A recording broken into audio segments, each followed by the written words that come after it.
inching our way toward the introduction of our distinguished guests today. But first, just wanted to mention that we've designed this session today based on your feedback, right? I know there are people here in this session today who actually asked for a session on neurodiversity, and Darcy and I listened, and here we are, right, with the experts speaking on a topic that is really, I think, important when we talk about mental health and mental health first aid. So thank you for that, and keep the great ideas coming. We are always taking notes. Okay, so folks, now here's the drum roll. Here is going to be the best part of your morning, right? I have the distinct pleasure of introducing our presenters today, and I hope that they don't mind that I kind of snatched their university headshots from their respective websites. So they're great pictures, and hopefully they approve of that. In any case, here, let me just tell you a little bit about who's going to be speaking today. So first, we have Dr. Jess Block-Naron, is a researcher of disability inclusion, public relations, and teacher education as a full-time faculty member at CSU San Bernardino in the Department of Communication Studies. Currently, Dr. Naron is on special assignment as the Faculty Inclusion Fellow for Disability Difference and Accommodation at CSUSB. Previously, she served as interim faculty director of the Services to Students with Disabilities Office, where she oversaw accommodations for over 2,000 students who were attending the university. She is the editor and contributing author of the scholarly book, Rethinking Perception and Centering the Voices of Unique Individuals, Reframing Autism Inclusion in Praxis. And joining her today is Professor J. Chad Sweeney, who prefers to go by Chad. Chad is an autistic professor, writer, and disabilities advocate. He is full professor of English and creative writing at CSU San Bernardino, where he serves as the disabilities liaison to the College of Arts and Letters, and is a member of the Services to Students with Disabilities Community Advisory Board. He has published 10 books of creative work and is the author of a groundbreaking essay on neurodivergence titled Tiny Disasters, Confessions of an Autistic Professor. And that can be found in the edited scholarly book on autism inclusion. And again, I'll repeat that title, Rethinking Perception and Centering the Voices of Unique Individuals, Reframing Autism Inclusion in Praxis. Professor Sweeney is currently writing a coming-of-age memoir which combines disability theory and autism linguistics with stories of learning to live and thrive with autism. And without further ado, I will turn the mic over to them, and Darcy and I will be monitoring the chat. So Jess, Chad, whenever you are ready. Cool. I am ready. And if it's okay with the group, may I share my screen? Because we also have a couple of slides. Alrighty. I think I need permission. Oh, just kidding. Hang on, let me try again, because it said I can't do it while that one's being shared. So now it lets me. All right. We got this. Alrighty. So can everyone see a title slide that says Autism, Neurodiversity, UDL, and MHFA? All right, perfect. Fantastic. Dr. Chad, you're good to go? Awesome. All right, I see nods. All right, so hey everyone. Thank you for having us. You know, we're just so honored and happy and thankful to all of you for asking such good questions and thinking about a population that's both near and dear to both of our hearts, right? Myself as a parent advocate, Dr. Chad as a self-advocate. I mean, he's one of my most favorite co-collaborators. Like he's when I put our names on this, I was like, Dr. Chad goes first. Like I feel like I learn from him every day. And he's just amazing. So this is a little bit of a 2-screen experience as well. So, you know, we like your devices out. We're weird that way. So if you want to join, you've got a couple different options. One is to go to menti.com and put in this code. One is to point your device at this QR code, which will bring you in. And then the last one is to click the link in chat, which will also bring you there. So, we know that we're here because you wanted more dialogue about this topic. So we want all the dialogue we can get from all of you. And we're excited just to really open up a space for this really important conversation. Similarly, you can drop in questions into chat, but you can also drop in questions into the slideshow, which will be anonymous. So if you drop it into the slideshow, then, if you're like, it's weird for my name to be attached to this question, but like I have a burning question in my soul, you have a way to ask it anonymously as well. And if it might be okay with our hosts today, if when we get into the Q&A, if we might be able to maybe consider turning off the recording for that portion for the same reasons. I just want to make sure to like give folks the safest space possible to ask any questions that they have. All righty, cool, awesome. All right, so that's the housekeeping. What are we doing today? Who we are, amazing intro. I don't know how much more we need to do than that, but I'll jam through those slides.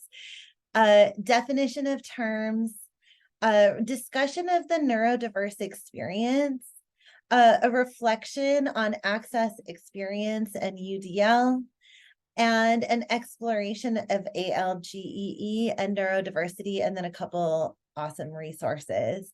Dr. Chad and I are going to flip back and forth and share slides. I'm totally hogging slides right now. But Dr. Chad, anything you want to add to your amazing introduction to kick us off? I don't like to talk about myself too much, but what I'm engaged in a very exciting growth phase where I'm increasingly becoming a disabilities advocate, reading books, studying, learning, and applying my personal knowledge and the knowledge I've had as a professor I've been a teacher for 25 years, I think. I've had many autistic students over the years, many, many, many. So all of those memories and the current students, now they sort of come to take my classes. I have 6 in one class. So I think the word spreads. I'm not sure how this happens, but there are many autistic students. It's about 1 out of 34 people, and it's more than you think. And a lot of them aren't recognized or understood as autistic. And so it's just a really exciting time to understand this moment. Autism is considered a disability, but it's also just a difference. It includes super abilities too. It includes all kinds of interesting things. So I've noticed quite a bit of misunderstanding, and to me, it really matters. So I'm trying to find language that bridges theory to everyday experience in a way that ordinary people can really understand this, and so that autistic people can understand themselves and feel good about themselves, and not feel so rejected, so hated, so misunderstood, and just so it's a time of transformative celebration. And we're going to do a lot with universal design and learning today because it's such an important revolutionary idea and philosophy and strategy that it touches on everything that you have already studied with mental health and with disabilities. And universal design and learning will form a kind of a foundation. So our slides will cover many, many things. And then when it hits universal design and learning, if we lay that foundation in, we will have fewer emergencies to even deal with. We will prepare the ground for a lovely space for everyone. And so that's why I think this is so interesting and so important. Anyway, so also autistic people sometimes can monologue or go on too long. So I'm not going to do that today, even though I just did. That's it. That's the last one. Okay, back to Jess. Thanks, Dr. Chad. One thing to add about Dr. Chad's amazingness as well is just he is the college level liaison for the College of Arts and Letters here on our campus. So we have like a faculty disability inclusion and accommodations network of faculty members on our home campus. And so every single college, there's a college level liaison, and Dr. Chad is the college level liaison for the College of Arts and Letters as well. So he's like coaching, mentoring, educating, informing, and really walking alongside our faculty colleagues every single day. And that is an amazing learning and growth and development opportunity for so many. So I'm super thankful for him. I don't have anything to add about me, so I'm moving on. That's my kid, that's Royce. I'm 18 years deep in the work. I was deep in the work long before I was a researcher on disability inclusion, because I was a single parent of a kid with autism who was a cancer survivor, who's been in basically every single educational environment a human being can imagine. Anything from bedside instruction while going through chemotherapy at Children's Hospital while I slept on the windowsill next to him, to a self-contained classroom, to now being a freshman at Berkeley, which I would have never seen at certain junctures in our lives. And I'm so proud and so happy and so thankful for the educational system for, really walking alongside both of us and, making it possible, for things for him that might not have been possible for someone just like him, 20 years ago, 30 years ago, 40 years ago, when there was much more of a history of forced institutionalization, separation, segregation, etc. So, we've done a couple of things together. He was an editor on my research, so I always run it by Royce first and check my math with him. Since we put things in chat, I'm going to skip this slide. Dr. Chad, do you want to run us through some definitions? Oh, I think this was your slide. Okay. I'll do the next one. Okay. All right. Sounds good. So these are quick, right? Any one of these could be its own hour, but autism is a disability with social, communication, and behavioral differences. Neurodivergent is not a diagnosis, okay? Neurodivergent is a person who experiences the world differently related to processing autism, ADHD, and more. So it's saying a broader range of human experience related to how the brain experiences the world. Similarly, neurodiversity is talking about multiple people, like neurodivergent is one, it's singular, like a neurodivergent person. Neurodiversity is the idea that diversity is also about diversity of how brains work, right? A broader range of human experience. This is related to the social model. The social model is a new thinking which considers society's response to disability and difference as, quote, the problem, right? So that the disabling condition sometimes is society's own way of building itself up for predominantly non-disabled people, predominantly built by non-disabled people. And so the social model folds that into the thinking about disability. Medical model is kind of like the old guard, right? Of considering the individual's difference as the disability, right? And as the, quote, problem. That this also touches ableism, right? Ableism is bias in favor of the norm related to bodies, minds, brains, physically navigating the world, mental health, etc., at the expense and exclusion of difference, right? So this can be conscious, unconscious, institutional, implicit, explicit. There's a universe of ways that ableism takes place in our world, right? The ADA was signed into law in 1990 after people threw themselves out of their wheelchairs and dragged themselves up the steps of the Capitol building to go, it would also be nice if we could access our Capitol, right? So when we think about that was 1990, 2008 was really when the ADA got itself some important amendments and is like the ADA that we know today. We are truly all beta testing disability inclusion and disability civil rights if it really, is so new in all of our lives and professional scope of practice. And then universal design for living is universal design for learning. It'd be great if it was universal design for living too.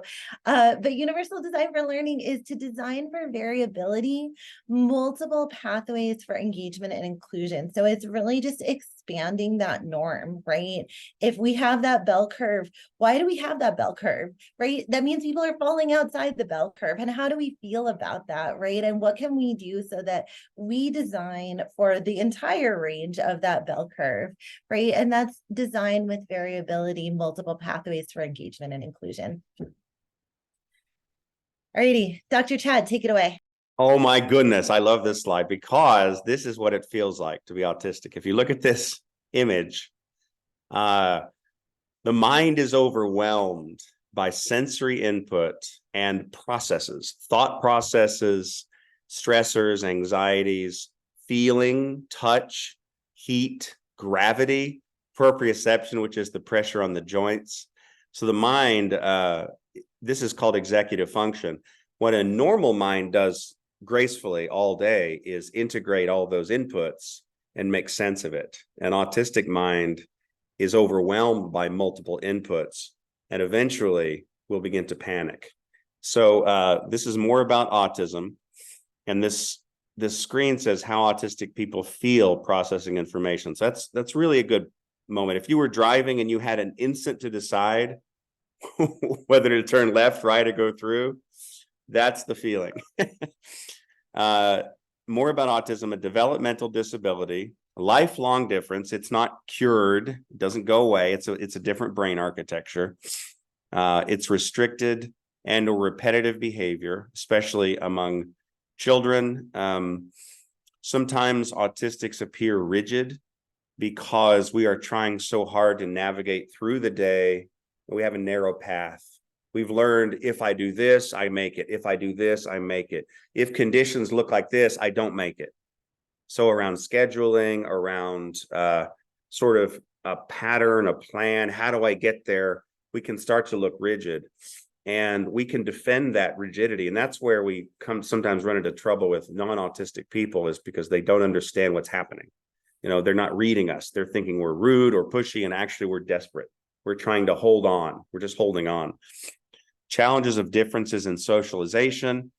And this is where I'm doing a study of linguistics. Pragmatics is a study of politeness. And I'm finding it's a wonderful resource to look into linguistics because, and no one's really done this. This is an area, one of my friends, Ron Chen, just wrote the world's most important book on linguistics and doesn't include the word autism anywhere in it. And so I'm finding it's up to a few people to make these studies. But in the linguistics of politeness, autistics will not sense the need to be polite. First of all, there's a face-threatening act, which means any moment where I'm going to give advice, I'm going to give a gift, I'm going to give a compliment, I'm going to disagree, I'm going to correct somebody. Those are all face-threatening acts. And a normal person knows in all languages in the world, there's some method for mitigating the threat of a face-threatening act. And so you'll say, excuse me, before you ask a question, or you'll say, oh, I don't know. I think maybe there might be another way to say this. An autistic person doesn't even feel the need to say that. An autistic person will say, no, you're wrong. And it sounds very direct. And we can learn to increasingly recognize politeness situations, but we don't really feel it. It's not an intuitive thing. It's a learned thing to learn moments of politeness. So when you're in college, and when I was a college student, I remember just disagreeing with everyone. Someone would talk about Shakespeare and I would say, no, you misread that. And I thought we were just trying to get to the truth. I was driven by the truth, very honest, driven by the truth, trying to get to the, we're all here to get to the truth. So my disagreeing with people is doing everyone a favor. So I was very unpopular, unliked, and didn't understand why. I thought, I'm so well prepared. Don't people value my well preparedness? So this is the kind of social differences, and this can look all different ways. So later I'll talk about what that can look like. And this is where we recognize among our own students what it looks like, or what it can seem like to other students, what it can seem like to you, how the autistic person through their day is moving from space to space, confused by social rules, getting rejected, getting bullied through high school, a lot of bullying. And then by the time they reach us in college, if they come to college, they've had a lifelong PTSD trauma of being outed, being pushed out, being hurt, physically hurt, or excluded, or even punished by teachers, because teachers didn't know how to read that either. So challenges or difference in socialization is a huge topic, whole books on that. And that's where my memoir comes in, to write about all the experiences I had growing up. And they're tragic comic, they're hilarious and sad, and they're common. My experiences, when I talk to any autistic person, they have their own list of experiences just like mine. So though we look very different, we present to be very different, there are some core things that we share, and that's kind of interesting. Our personality is a response to the need to pass, or to try to be normal, or pretend we're normal, or to mask ourselves, or to mimic. Lots of social mimicry, to learn how to have a personality that succeeds. And that personality we eventually get to can be very different person to person to person. But some of the core reasons for the personality are similar. And that's what I think is really interesting about how this works. The mystery of it, wonderfully mysterious. Communication, relationship challenges for some of those reasons, often with sensory processing disorder. And this is where all the senses are overwhelming the mind. Sensory processing disorder feels like lights are too bright, sound is too loud. But it's more than that. It's more like can't sort all that out. It's more like the signs. It's more like it's too busy. The screen is busy. The world is busy. Sounds are busy. I'm trying to sort it out. I can't follow one voice when I hear all the other voices in a cafe. I'm trying to track one voice. The mind is exhausted by trying to organize all that sensory input. And that's what sensory processing disorder feels like. And that's where we get exhausted and eventually have meltdowns when we're overwhelmed by that. And executive dysfunction around simultaneous complex processes. So thinking of multitasking. Processes are difficult for us, lining things up. You do A, B, C, D, E. That's the order you do things in. So I'll do things like put the phone in the refrigerator, put the cheese beside me on the, I do all kinds of really funny things with executive function, just managing the world. And so like this sign, but add sound and heat and touch and gravity. Be flexible, don't rush to judgment. This is, I think, a word to us as when we see autistic students. Be flexible, don't rush to judgment. So we're going to learn to not assume they're insulting us. We're not going to feel defensive. Oh, my ego, stop that. And when, this sounds wild, but one thing autistics talk about is how fragile you guys are. That's going to sound insulting. See, I do it all the time. But we talk about how neurotypicals, the normal people, are so easily offended. We don't understand it. We're just trying to be helpful. We're just giving our advice. We're giving opinions. We're just trying to be helpful. And we're always suddenly in the situation of someone yelling at us, turning red, hitting us. It goes to violence all the way because people do not understand us. And so we're just like, oh, this is a common face I make. Why are you mad? Why are you mad at me? I don't know. What did I say? What did I say? And so that's where we get to eventually. So be flexible, don't rush to judgment when around autistics. And we're going to get to the place where we think about who might be autistic. We don't have to know necessarily, but we're just going to assume more variability in neurology. If someone seems a little bit edgy or different or interesting, or they have strange eye contact, or they have blinky eyes, or they're staring at the ground or staring at the ceiling, we're just going to give them a little more room and think, okay, this is someone with some neurovariability. I don't have to diagnose it, but I'm just going to give them a wider field. I think that's an approach. And then there can be autistic flare-ups. And this is where we get into things that look more like emergencies. When someone is having, the autism is really bad, they didn't sleep very well, they've had a series of classes in a row with nowhere to rest, no time to rest, too many processes, too much exposure, social anxiety. It all causes desperation. And autistics will begin rocking, moaning, stimming some way. And this can look very strange. And if they aren't allowed to do it, things can get worse. So when I was a little kid, teachers would always set me down in my chair. I was trying to rock in my chair, and they would set me down, and they wouldn't let me wear a hat. So the lights overhead were just way too bright. And everything I did to try to stem was something I wasn't allowed to do. So you can have a flare up, and that's where it's getting worse and worse. And then eventually it can look like a meltdown.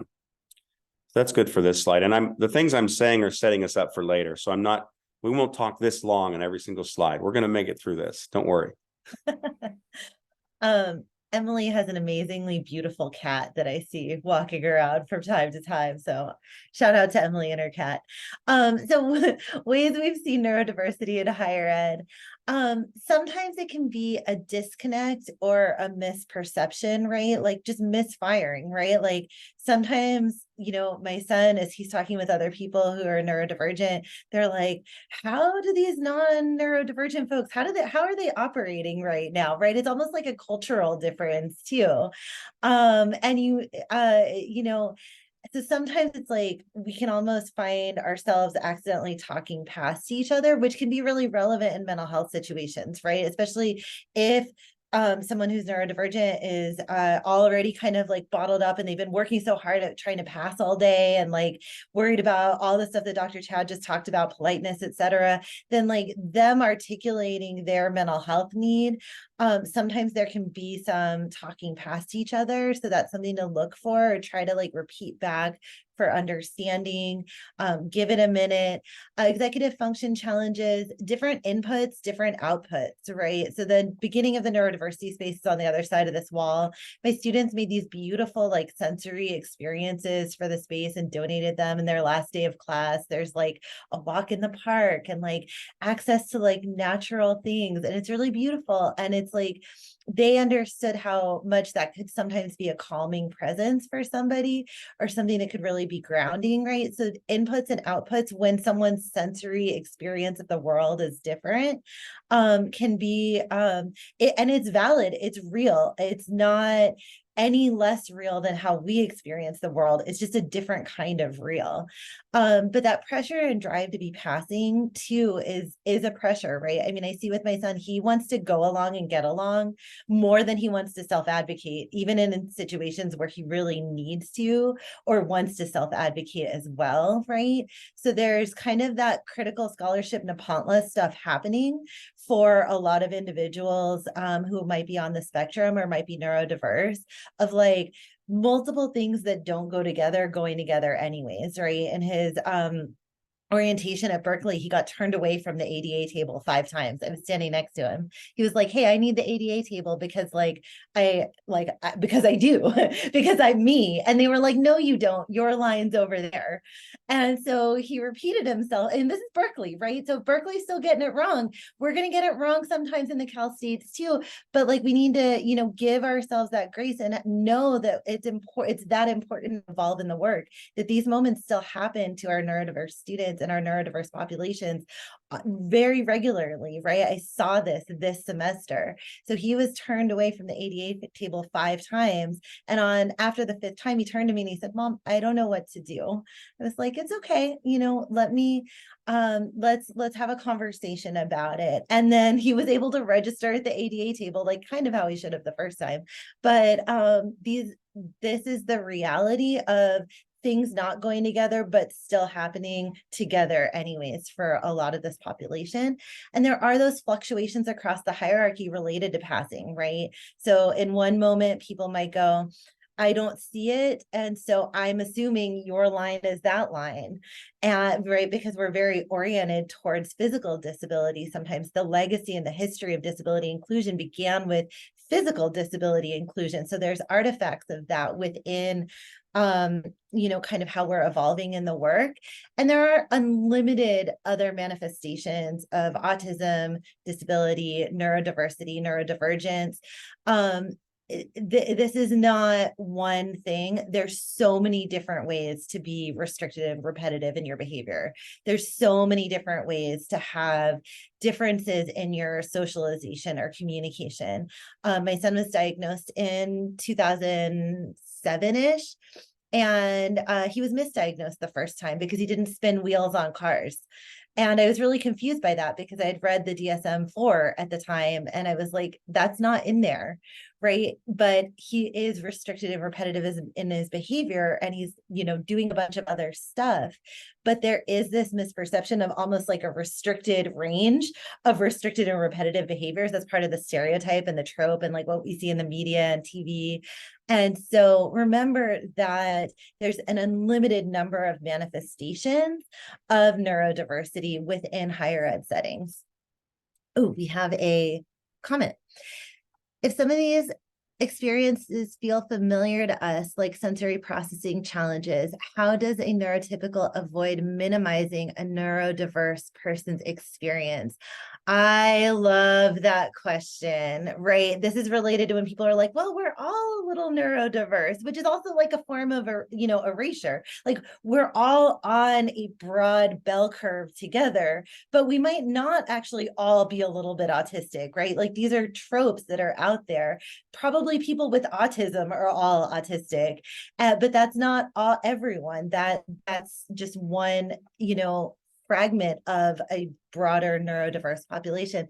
Dr. Chad, how would you answer this? Yeah, this is a great question because it comes up so often when I try to explain to someone what it's like to be autistic and they say, "Oh, I'm like that too. We're all like that." It's a little upsetting, but I also know that I have to, by trying to get along, I have to accept that answer, go, "Oh yeah." But it's like if a person is African American and they say, "I have this ancestral trauma from being African American," and someone else says, "Oh yeah, I get it. I guess we're all a little bit Black."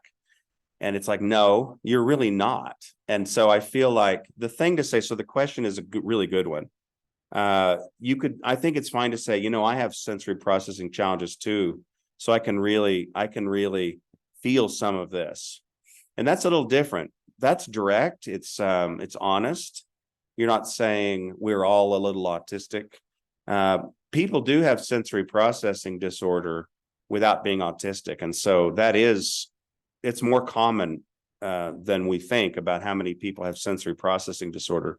This is where universal design and learning really addresses so many people, because part of that is a large number of the population with sensory processing disorder who struggle with the lights and the sound and the uncomfortable chairs. They're just overwhelmed by discomfort.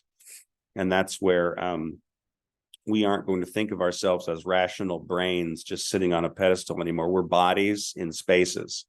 And so we're going to learn to accommodate everyone with more comfort. And that will make a huge difference in the success of our classes. That's a great question. So it's both, I like someone to say, I have sensory processing issues too. So I can sense I understand some of the difficulty of this. That would feel compassionate to me. But if someone says, "Oh, we all have anxiety. We all have anxiety." That's the most common one. We all have social phobia. We all have anxiety. Oh, I think we're all a little autistic, aren't we? Aren't we all on the spectrum? I think I'm on the spectrum. And so the misunderstanding there is that the spectrum goes from autistic to normal. That's a spectrum, but that's not the spectrum. The spectrum is among autistics, there's a spectrum. There's a spectrum. And it's just a different brain architecture. If you don't have the brain architecture that's autistic, you're not, and you might have other things. There are overlaps. There's ADHD, which can resemble some areas. There's sensory processing disorder, which can resemble some areas. And there's social phobia, which can resemble some areas. If you put all that in together, you have an autistic person, but it's a lot more than that too. And if we talk more about pragmatics or politeness, I can get into more specifics about the problems autistics have in reading the world. And why when we're trying to, like when we're 12, we're trying to figure out how to socialize with people. We're like, "Oh my God, I want to talk to girls." How do you do that? How do you approach? How do these people know what to do? They're all just talking to each other. How do they know what to do? How do they look at them? They seem to know what to say. And so my autistic nephew recently asked, "How do you talk to girls?" And I said, "Oh, well, what would you like to say to a girl?" And he said, I just want to walk up and say, "Will you be my girlfriend? Can I kiss you?" And so that's what he wants to do. And he doesn't know how to translate that to something else. And so then I'm in the strange position of saying, well, I guess you have to learn to be dishonest. like at this weird level. If that's what you want, you start with small talk, you start with building up friendship, you start with, so nice buffet, isn't it? Or I mean, what do you, I don't even know, I still don't know what to say. So he's and this is a common issue, especially when we're younger. We just don't know what to say to anybody. We don't know how you begin a conversation, how you carry a conversation. What's the sense of timing between who speaks next. All of these are rules we just don't have. And so, and we never have the intuition for it, even if we can learn to intellectually recognize some of the rules as we go. We will always break the rules because there are too many to not break, because they're intuited by normies and they're thought through by us and overwhelmed in a social situation about all the rules. So anyway, that's a great question. I love the question. Dr. Chad, do you want me to run through this one? You take the next one? I can do this real quick. All right, cool. By the numbers institutionally, 18% graduation rate for people with disabilities. Just really important to understand this at a deep level. 6% graduation rate and employment rate for people with autism. So very low, 6% graduation and employment rate for people with autism. That is a really scary, sad statistic, especially since autistics are so often very intelligent and lovely people. I'm full of love. I mean, the fact when I offend someone or hurt someone's feelings, I don't mean to. I'm full of love. I have so much emotion, you know, but it's like a translation issue. It's translating it into like normal language, normal speak. So the fact that 6% of us are graduating and being employed is very sad, very low. 63% graduation rate for the general population. So we're looking 63% to 18 for disabilities to 6 with autism. 25% of the population is disabled at any given time. This can include, so at any moment, 25% of the population is disabled. And sometimes that's a little more temporary, or it's a few years. It's an injury, it's an illness, but it's a disability. So we always think about that a given class of people is going to have a lot of disability. Sometimes it's not recorded. You're not going to get an accommodation for that. You're not going to get an accommodation letter, but you can assume in a class of 30, there are 7 people or 8 people with some kind of disability. And that's kind of what I found to be true. Little by little, because I'm so open, they come forward, and that turns out to be true. It's way more than you'd think. So 1 out of 36 have autism, which is more than anyone thought. And it doesn't mean it's the mercury shots we're getting. It's because we learned how to recognize it now. By that count, about 4,000 on our campus with disabilities and 694 with autism. That's on our campus at Cal State. Covered by the ADA, whether accommodated or not, you're still covered by the ADA law.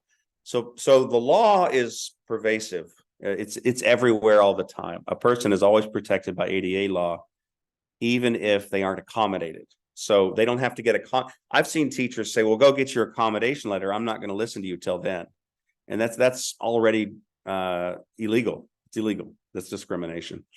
About 2,000 students are with SSD at Cal State, San Bernardino. Enormous disparities that we can do something about today. This is why we care about this so much. 1000%. So yeah, absolutely. I mean, if we have a class of 30 and we don't know of 7 or 8 people with disabilities in our classrooms or in our respective spaces, or same, right? Like if we have a staff and a research team, there's going to be a percentage of the population that we're working with who have disabilities on board and neurodiversity on board. And if we don't know about it, it's statistically probably still there. And by talking about it, people will talk back with us about it. I've never in my life asked someone, do you have autism? I've never asked that, right? But I share my stories and Royce shares his stories. We like each other, we hang out a lot. And then all of a sudden people tell us their stories.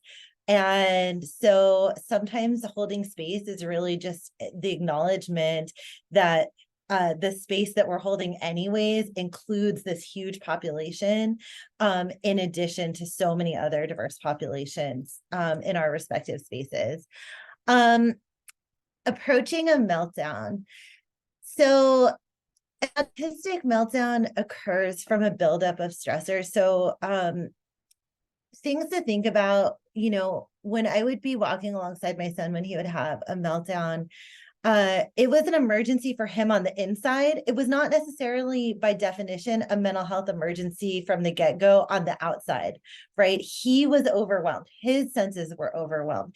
His emotions were overwhelmed. And so there was like an emergency happening on the inside, but it was not by definition, like someone can have a meltdown without having a mental health emergency, without needing mental health first aid.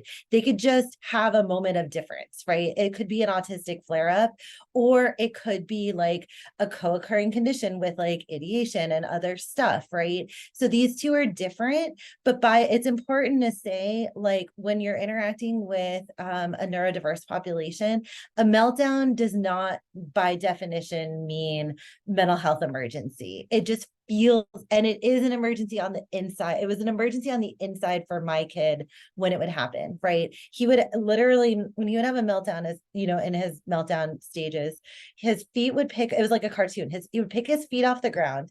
He would be like this for a second, and then he would hit the ground all in one like swoop like this. And he would go rigid.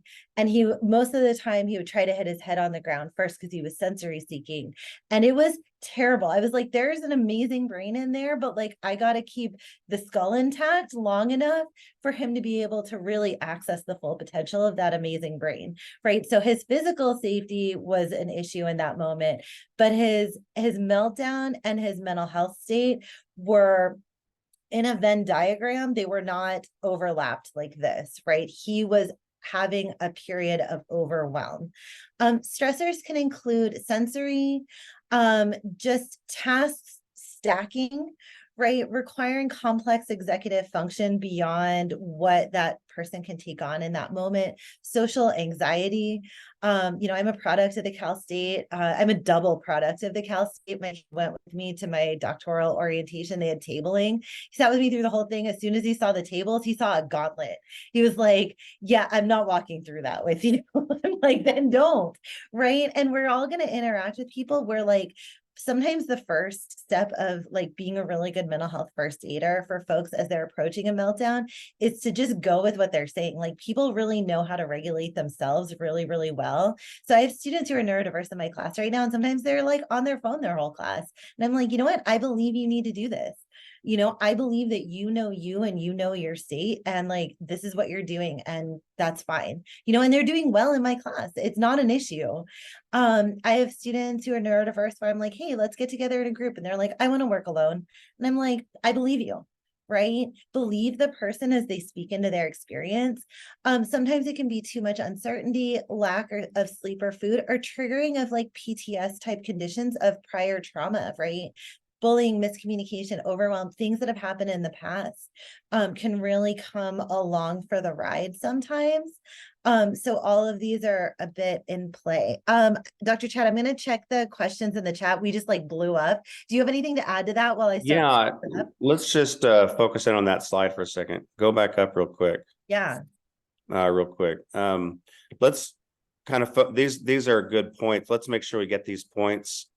You added really good context.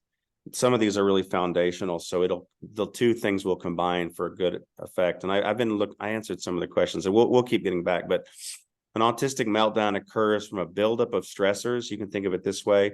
I would think of it as multiple causes. So a meltdown may have started the day before, even, or 2 days before. Like, it's literally a series of stressors, a buildup of stressors, many of which can be reduced through universal design processes and attitudes. So the reason universal design is so helpful is that it's going to reduce the number of things like meltdowns and mental health emergencies by creating a safe and lovely space to be in. So a meltdown occurs with lots of stressors. And then these are some stressors. Stressors can include such things, sensory stressors like bright lights, bad acoustics, complex or loud sounds, heat, cold, smells or textures, tasks requiring complex executive function under pressure, such as a timed exam in a science lab. I'm thinking of a very multitasky kind of exam, timed exam in a science lab with noise and light, and gravitational defensiveness is moving around a lot. So in my classroom, sometimes if I move around too much, I start to get, I like to move around, but if I'm spinning and handing things out and bending down, and all of these are gravitational stressors. Tasks requiring complex executive function under pressure or the time lab. Social anxiety is not knowing the rules, how to fit in, how to enter a group or remain in a group. So students in a classroom have a lot of social anxiety about what to say, where to sit. It's group work time. How do I find a group? It might be everyone get in pairs and share your work. And all of a sudden, if I have 6 autistic students, they're all alone because everyone will get a pair and they'll just be sitting there because they don't know how to get a pair. How do you approach a pair? And the people around them may have already decided they're a bit odd, so they don't approach them as a pair. And this is a moment where, as a teacher, I have to always be aware that getting into groups requires my effort. I'm going to help get groups. And I might say groups of 3 to avoid the pair problem. Groups of 3, we can sort of organize, or I'll say 2 or 3. That way I can go around and I can move all the students into a group and I can just suggest it. I'm not going to leave it entirely up to them because that's a big social stressor. Sudden disruptions to expectations or continuity. This is because of the need we have to maintain our plan. The plan is going to work. We need this plan. And so a sudden change to what we expected can cause us to have, can be a stressor toward meltdown. So it's usually a number of these things are happening. They build up and eventually it's too much. The central nervous system is like a sea anemone. If you've seen a sea anemone close up, it's kind of like eventually it goes click and closes up, and that starts to look like a meltdown. Too much uncertainty, lack of sleep or food can be one of these factors. My autism is a lot worse if I didn't sleep well. I just, everything is too bright, too loud. I'm having difficulty thinking straight. So it starts to add up. And the triggering of PTSD from previous bad experiences of bullying, miscommunication, sensory overwhelm, physical harm, or social ostracism. So an autistic person can be triggered because they've had a lifetime. By the time they come to our classes, there's been a lifetime of difficulty, of exclusion, of fear. And so it's happening again is a feeling. It's happening again. Oh my God, it's happening again. I'm all alone. I'm all alone. I'm all alone. I don't belong. I don't belong. And that kind of feeling can lead to a meltdown.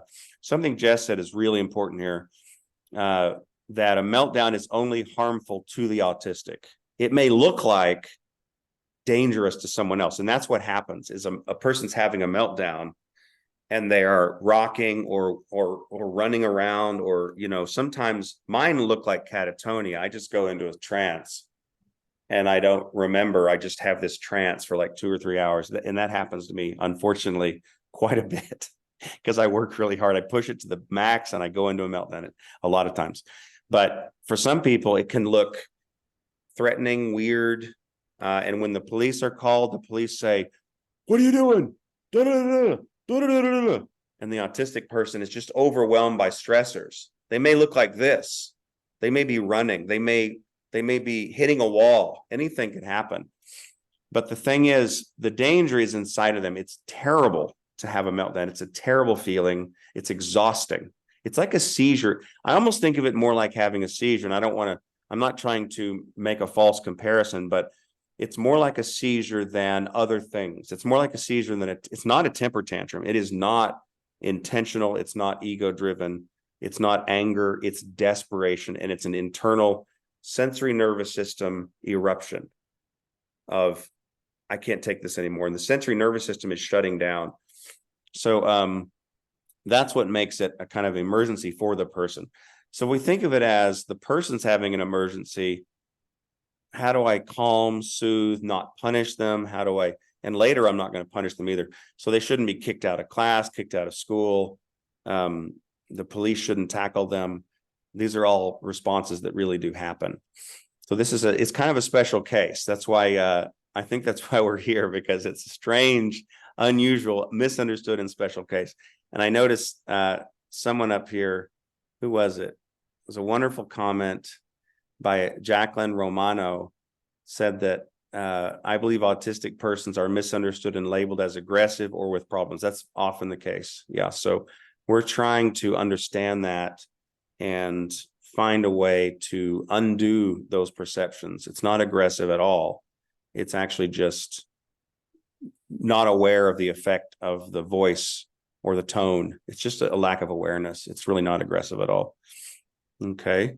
Yeah, thank you for that, Dr. Chad. Thanks for staying on top of the chat too. So folks with autism typically get diagnosed by a couple different mental health and psychology professionals, right? So they can be diagnosed by a psychologist, psychiatrist, a BCBAD, which is a behavior analyst with diagnosing capability, and a neurologist. Like my son, he was diagnosed by a developmental pediatrician. That's usually under the age of 18. It is the DSM-5 identifies like that some development comes later as related to the diagnosis. So a lot of it is like, well, what was it like when you were 3? So it's also related to why like folks, you know, it's a privilege to get diagnosed or get identified later in life, because it's really hard to talk about what it was like for you when you were 3, when you might be entering a space like higher ed, right? I mean, that's decades prior. So you're going to see people with neurodiversity who may not also have access to a diagnosis, either because of logistical or resource-based socioeconomic reasons. Sensory, we had that question. How would we encourage our students who might benefit from a diagnosis to seek one out? So spend some time in the accommodations office. What I would say is remember that there's educational eligibility. So there's an educational diagnosis, right, for lack of a better word, and there's a medical diagnosis. So you can have educational eligibility or an educational diagnosis, like vocational diagnosis, accommodations on board, without a specific medical diagnosis, right? Because the ADA says diagnosis of, regarded as, or record of. So like in the accommodations office, we're just asking people like, what are your educational barriers, right? And like, what backs that up? So if someone comes with like an IEP, with a 504 plan, with like various accommodations from any setting, like we want to have that interactive process with them. So a lot of times in higher ed, the best thing to do is if you see someone hitting an educational barrier, like get them to the accommodations office. Like we're friendly there, we don't bite.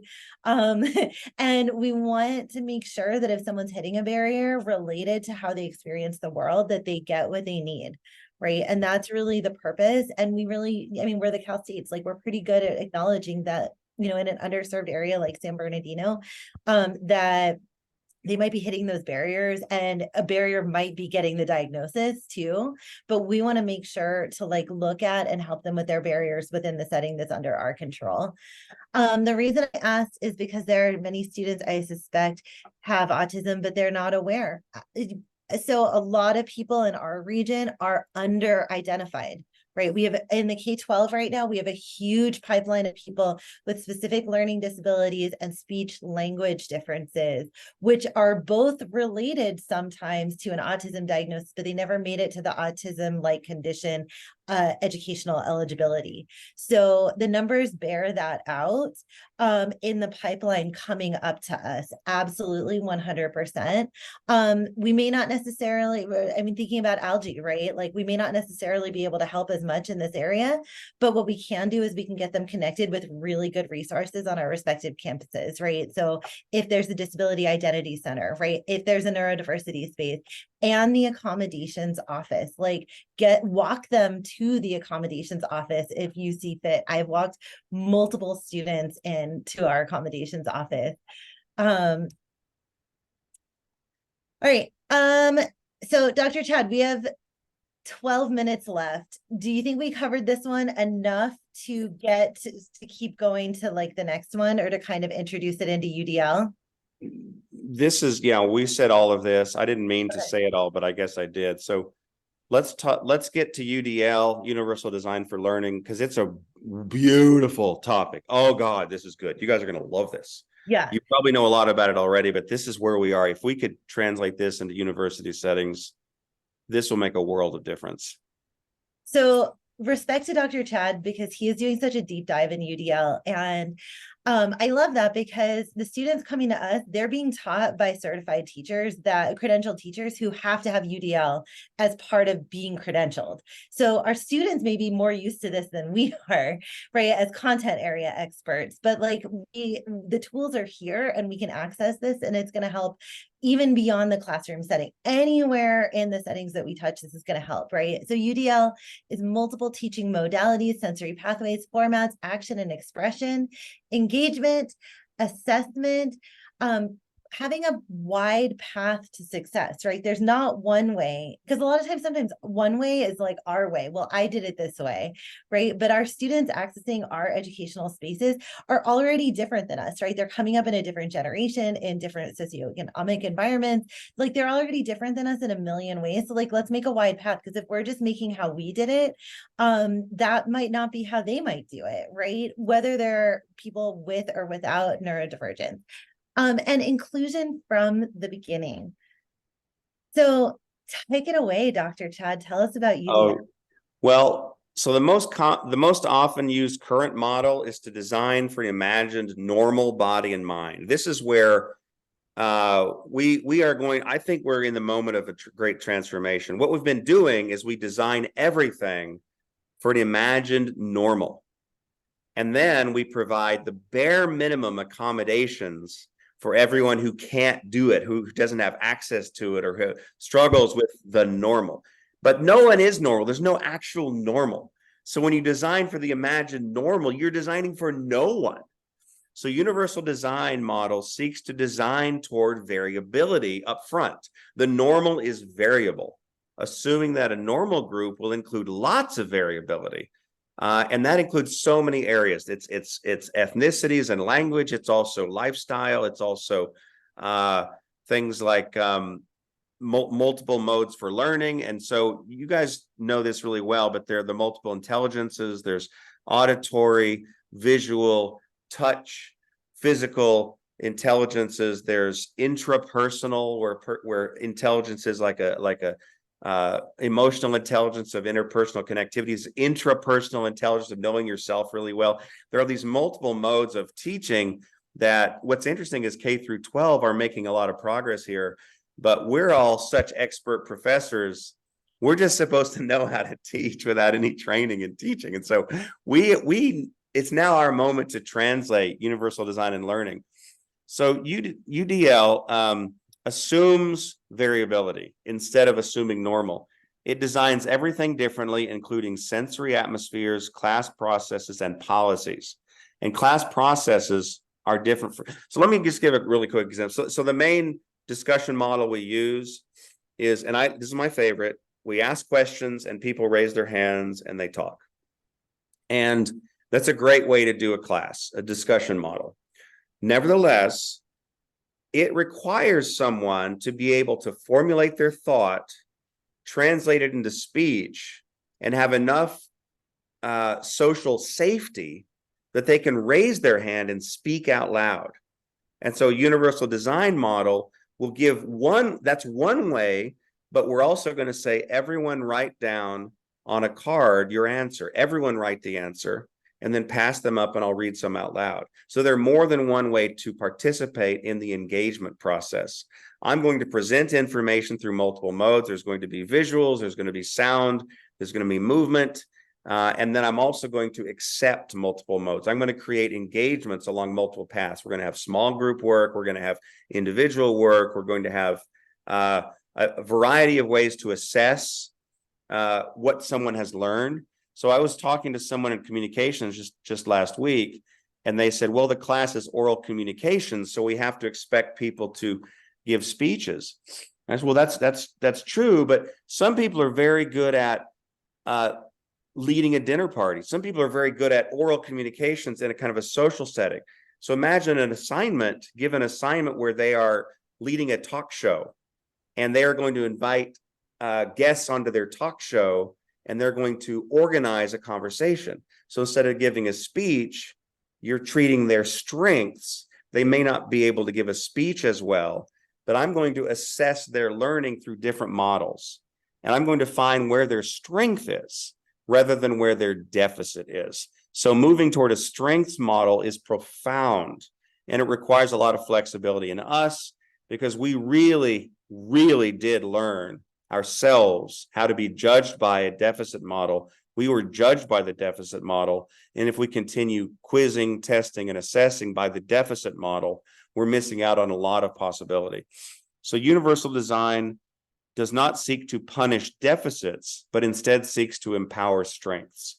And that's where I've noticed this often is an ethnic issue, that a person is very good at a social situation, at leading a talk show, being a talk show host, or being someone who's on a panel discussion.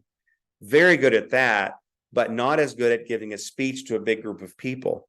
So the model of everyone in oral communications must give a speech to a big group of people, and ultimately that's the only way I'm going to assess them. If they can't do that, they cannot pass this class. That's a deficit model, and the universal design would look for multiple ways where the person can be successful in oral communications. Then we're going to make it relevant to them. So an assignment might be write a breakup letter. The first assignment is write a breakup letter and then deliver the breakup speech. And you'll have the most incredible conversations and social excitement and interaction going on. So universal design and learning is not only spaces, it is about light and architecture and furniture, but it's also about processes. It's about assessing. It's about how we teach. It's about, one good example is we want redundancies. We want multiple paths to success. So let me talk about the doorknob. The doorknob only works if you can grab the doorknob and turn it and push it. And so certain bodies can do that.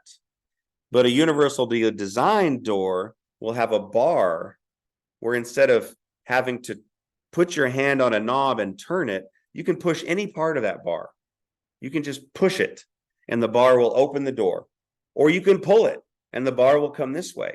So anybody that approaches that door can open that door. That's a universal design door. Then there's a button on the wall, and it's not a little button that you'd have to push with a finger. You may not even have a working finger. You have a big button that you can just push. Any part of yourself can push against that button and the door will open. So if we design our teaching this way, our processes, so it translates differently in every situation. But if we design our lesson plans, our assessments, our classes this way, our online spaces, our Canvas spaces with redundancies, multiple ways to succeed rather than only one with the deficit assessment model, we will find thriving students growing toward their strengths and going on to be happy, well-adjusted human beings. And the class space will be active, lovely, much more safe, much less anxiety, and we will be designing toward variability.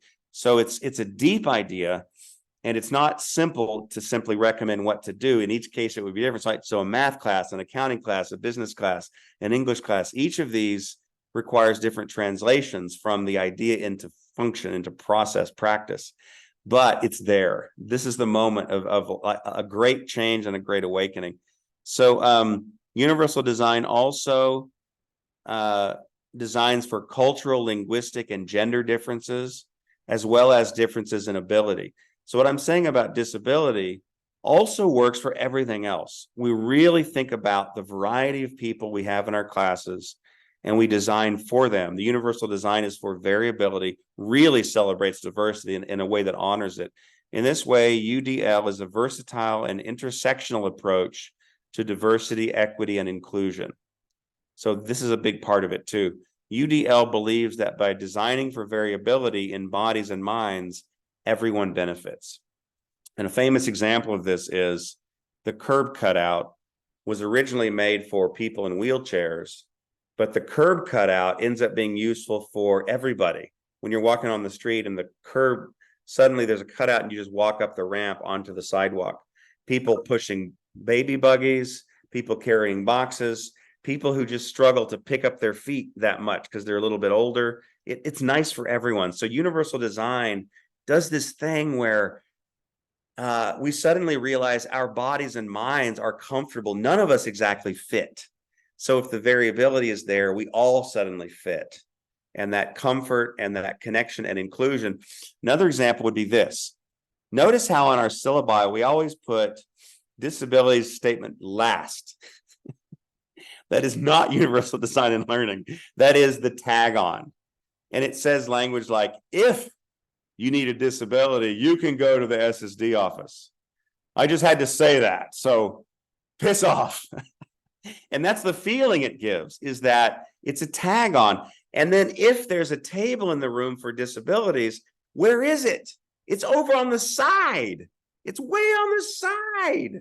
So we are assuming a normal with a tag on for disabilities.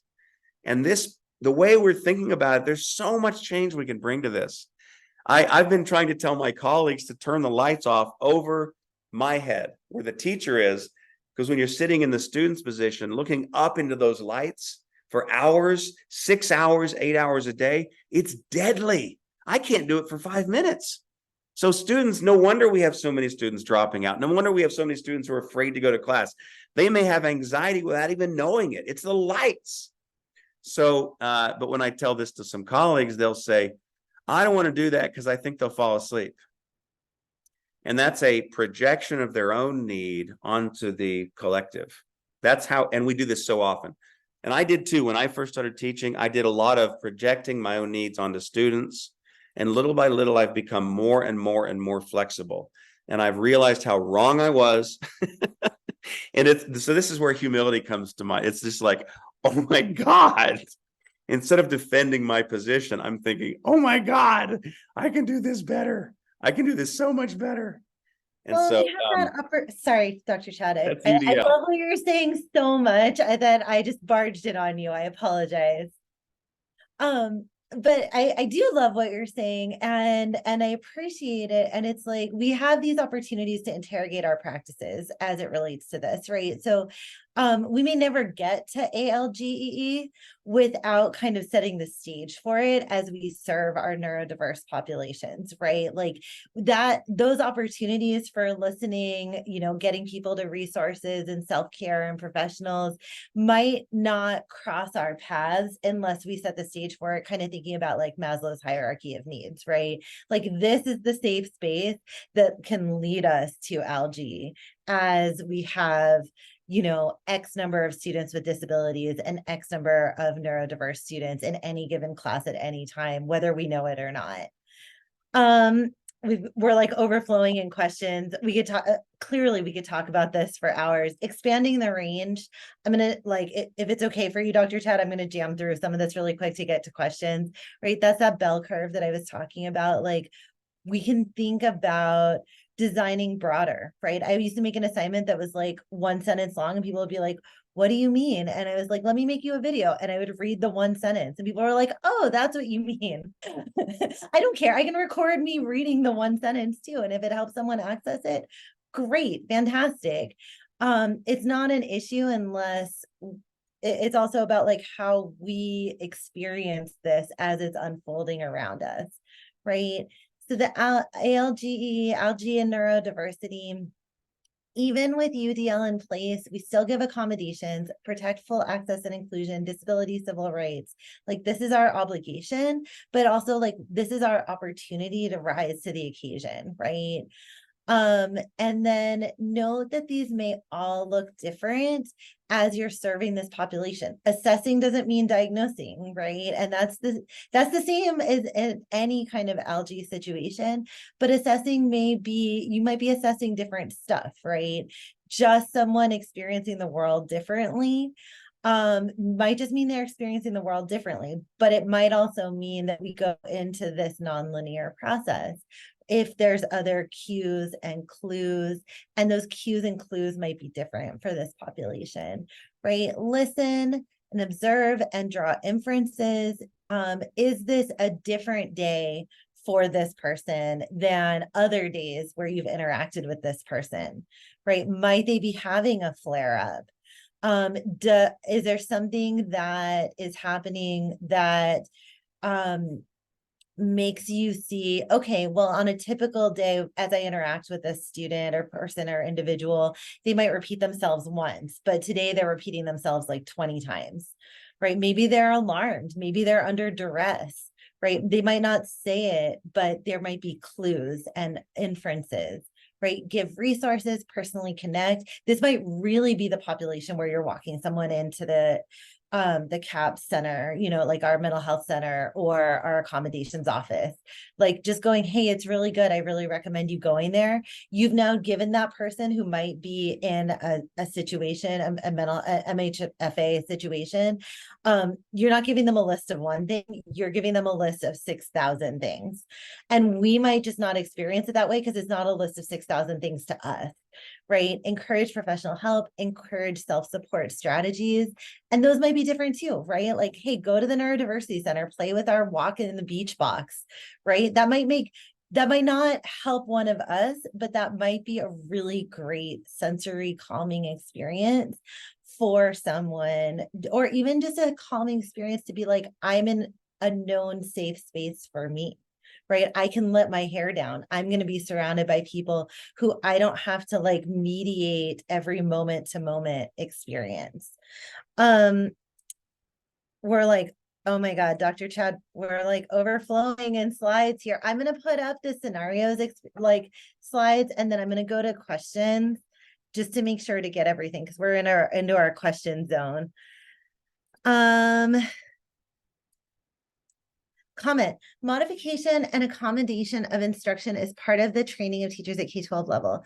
I hope we can start implementing it at our colleges. What would it take? So we do have faculty modules getting developed by the Cal State with Anna Guayo-Bryant. So there's multiple training modules related to inclusion and related to UDL, along with a bunch of other stuff that's really, really good that I believe they should be out by the end of the year. I'm working on module 2 right now. I believe it's going to be like 3 or 4 modules total. Talk to me and Dr. Chad anytime. We are here. We are down to continue this conversation. We will resource you in every way we can. There, you know, and then your faculty development offices in your respective campuses as well. This is a topic that is flowing through those spaces, and if it isn't, ask for it to be, because it should be. A few explicit connections between neurodiversity and student mental health. So many, right? I mean, I've gotten my son to counseling multiple times, multiple times, and every time was different. Right. And there's times where I've intervened on his mental health. One time I knew I needed to intervene because he was like, every day is the same and every day is bad. That's what he said to me during COVID. It's repeating. Every day is repeating and every day is bad. I was like, we need to do something different. You have now indicated to me that our mental health is shifting. Right. And so I made it a point, I interpreted from that part of what was leading to his mental health, like fluctuation, was the repeating. And so I broke up the repetition, right? I was like, instead of quarantining inside, let's quarantine outside. Let's go for a walk. Let's go for a hike. Let's go camping. If we can't, yeah, we renegade camped. I'm sorry, I'm on the recording, but like, I was like, we can't get a permit because it's COVID. Let's disperse camp and get far enough that if we get in trouble, it's going to be a fluke because they're going to have to pass by the same family of bears we had to pass by to get there, you know? And lo and behold, then I was hearing different messaging from him, right? But I had to read between the lines. You know, he has to read between the lines for me a bunch of times, but I have to read between the lines for him as well. Dr. Chad, anything to add to that one? Let me add a little to this one. So I think it's a really interesting question. What do we mean by mental health and autism and what's the difference? But what happens is autistics are very often commit suicide. It's one of the highest percentages of groups that commit suicide. And that's where it's a mental health issue. And the same thing happens with ADHD, with OCD. They're different. You know, it's a neuro difference, really. But what it can lead to is fear of living. It's a fear of everything. It's a desperation. It's a loneliness. And all of those things, and I mentioned PTSD, all of those things lead to a person being very depressed and having a lot of anxiety. So a person could be autistic and then having a kind of an anxiety disorder tacked on because it develops just by suffering in the world. And this is where I've been so depressed, just literally, catatonically depressed. And I don't know how I made it through all this, but what Jess was saying about Royce saying every day is bad, every day is terrible, and I don't see any way out of it. That's where mental health, it starts to be more like a mental health crisis. And so last year, one of my students was misunderstood in a class. He's pretty direct. So a teacher fought with him, kicked him out of class, and then he went into suicide. For 2 weeks, he was taken into suicide clinic, and he almost killed himself. And so there's a lot of comorbidity there. I had a student who had autism, and a couple faculty members created a purge the crazies idea about this student because the student had a very flat affect. Their face was didn't connect with their emotions, and they thought the student was evil, and they wanted to purge the student. And so when a person is that misunderstood and being treated that poorly, then it also can develop any number of other things. And so I'm not sure exactly where the line is between autism and mental health, or ADHD and mental health, OCD and mental health, but it's somewhere in there. And so when we think about a disability, what comes with it is the depression. It does come with it. It is part of it. Understanding that a person has PTSD. One of the slides Jess made earlier is that approaching someone in a meltdown or in a flare-up, understanding that the person might be very afraid of how they've been treated in the past. So we approach gently. We approach like the little prince taming the fox. And that's going to be our approach. Instead of saying you have autism, go to SSD, I usually talk about myself as an autistic, and I just let them share, and they usually will. And sometimes I have students who I absolutely know are autistic, absolutely, but I never bring it up and they never bring it up, but we still talk about autistic things together. And so it's okay. All levels of approach slowly, approach gently, lovingly can work. So I think that's maybe partly of an answer to that question. It's kind of hard to answer. There was one before about a colleague that was kind of interesting. Anything you want to do, Jess? I'm following. Go ahead. No. I just wanted to tack on to that too, right? Temple Grandin talks about this, where there's like comorbidity with mental health and autism, and the two are separate, but the two sometimes can link because a lifetime of being, sometimes misunderstood, often feeling like the world was not designed for you. There's isolation, sometimes there's just difference in interests or difficulty in making friends.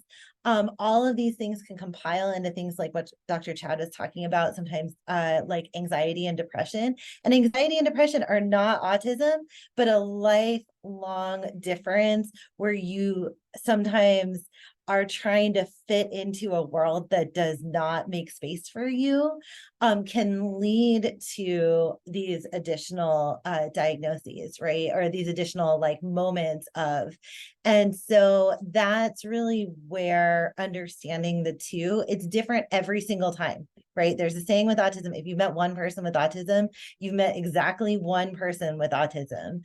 But sometimes as a life, and hopefully there's less of this in the future than there is in the present or the past, right? Because we are expanding our places and spaces and ways of operating, right? And so there's going to be less of like the tacking on of additional like mental health challenges just by definition, right? But this is kind of how she would describe it, where it's so difficult to exist in a world that's not built for you, and you feel like it's not built for you, that then sometimes these additional mental health challenges come along for the ride. Dr. Chad, you said one of the other questions. That was our last question. I think we skipped over one. Okay. About faculty. Go back one. You did it again. Right there. Oh, Faculty yeah, who that's might a be good one. neurodiverse. Can you talk about campus resources and also about better informing our students about these issues? With faculty who might be neurodiverse, I would simply give people a wider field.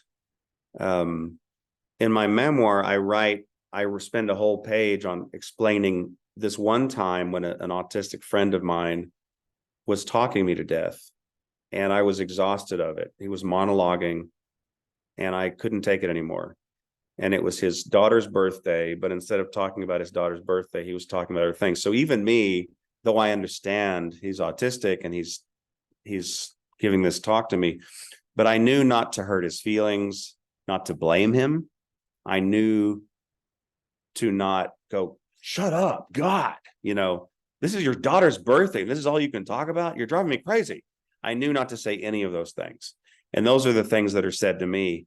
So when you recognize or begin to think, someone is neurodiverse here, they have a different neurology, find a way to get what you need. It's okay to make an excuse.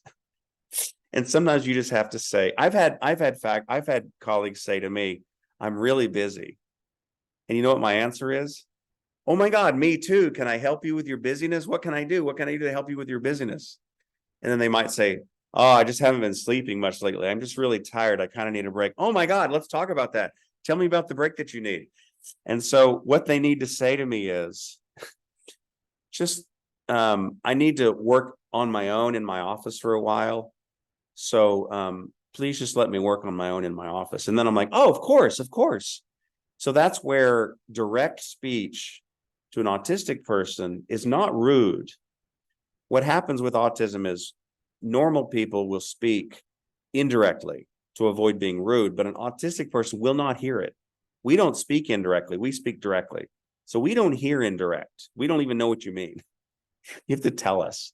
So there's situations, I'm reading this when I read this question, and I'm thinking about all the possibilities that happen. And a lot of them are going to be this. It's going to be some version of. So finally, what I told my friend who was talking to me nonstop, and I couldn't take it anymore. I couldn't focus. I couldn't take it. I finally said, listen, my friend, I just need a break from this right now. Let's just focus on your daughter blowing out her candles. He said, oh, okay. And we turned and watched his daughter at that moment blowing out the candles on her cake for her birthday.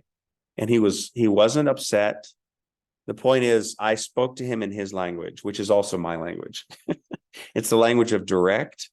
And it makes you feel nervous because it seems rude to you. You guys don't talk that way.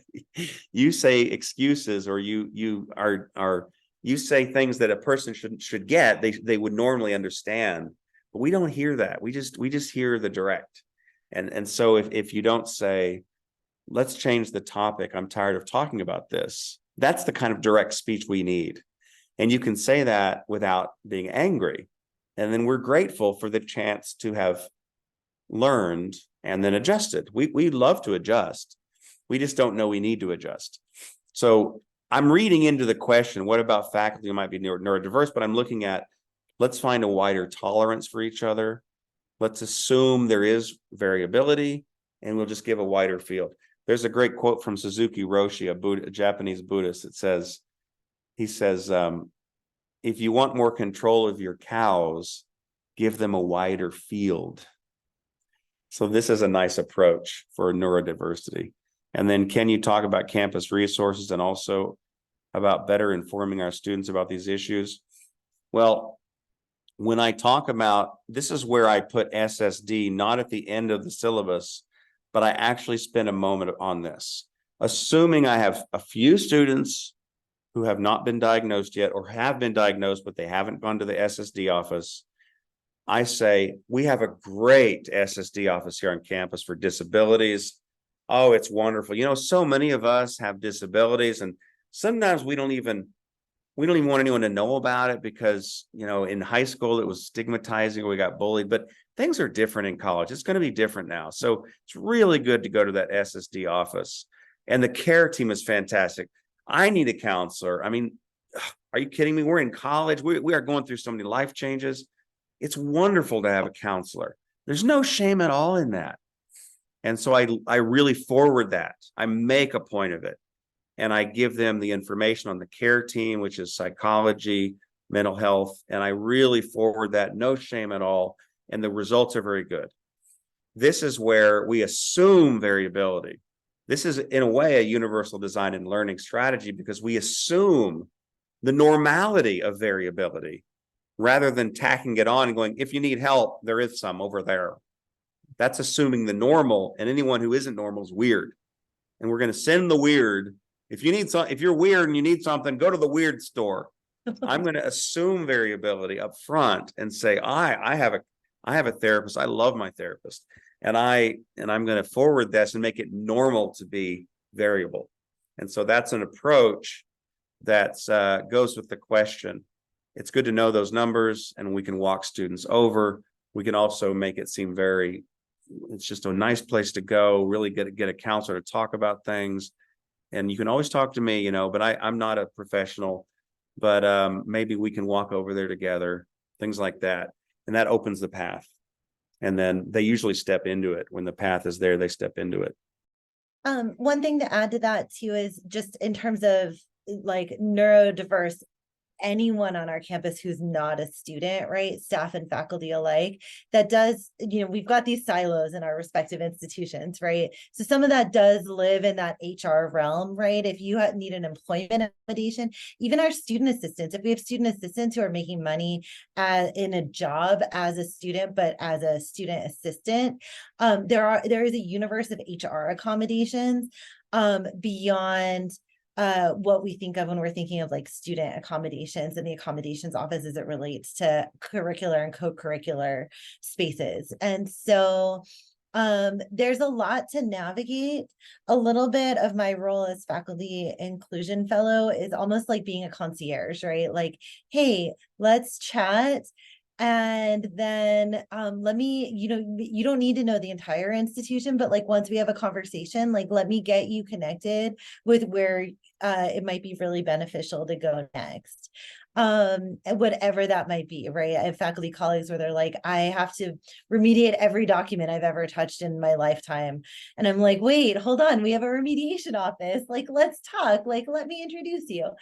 So it really is a case by case basis, but knowing like, if you ever want to talk about how helpful it is to have a faculty colleague walk alongside you as you're navigating these different things, whatever they might be, whether they're serving your students, whether they're serving your students in their mental health needs, whether it's serving yourself, right? Or your faculty colleagues who might have their own stuff going on. Sometimes just having that peer interaction can be really helpful with all of it. I mean, sometimes my conversation is just like, I'm the wrong place to go, but I want to get you to the right place to go. And there is a place to go. Like, nobody needs to do any of this on an island, right? And that's part of the principle of MHFA too. Like this, if we catch the ball, we then need to pass the ball, right? Like it shouldn't stop and land with us and stay with us forever. We're going to help that ball get to the next good place that it goes. So it shares some really good stuff in common that way. And I do really appreciate that question. Thank you, Chad, for catching that. I apologize, I missed it before. With that, I would have loved to get to our scenarios. They're so awesome, but I know we're super out of time. So I'm going to stop there in case there's any like comments out loud or anything anyone needs. But also like, thank you. It's an honor to have the opportunity to chat with you. Let's let this be the beginning of a conversation, not the beginning and end of a conversation. And we're just so thankful to all of you for talking about this, thinking about this. There's way more yet to be talked about and thought about. And if we can ever, be part of talking and thinking about it with you further, we really want to be there to do so. So thank you so much. I just wanted to add that I don't want you guys to think of us as like experts. We're just learning, and there's just a lot to learn. The feeling is wonderful that there is something to learn. I get depressed when I think there's nothing else to learn. So to me, it feels really good. I'm like, oh my God, there's something I can do. I can be useful. And I feel called to be useful in this. And it's been really nice to be here with you. I think your questions are fascinating. And I see another one from Jacqueline or Jackie. I do tell my students I'm autistic, and I do it in order to not be misinterpreted. I do tell them, I say, look, sometimes I can be overwhelmed. If I seem short or gruff or rigid, it's probably because I'm having a very autistic moment. And once I'm out with that language, I get very high student evaluations. You wouldn't believe it. Blows my mind, because I do have moments where I'm just struggling, but they make space for that. It's like the new generation is so ready to be open. They're better than we ever were, or than I ever was. So I just am very open about it. And sometimes I'll just say, hang on, I can't listen to that right now. I'm doing this thing on the computer. Hang on, and I, and I just tell them, so I would say,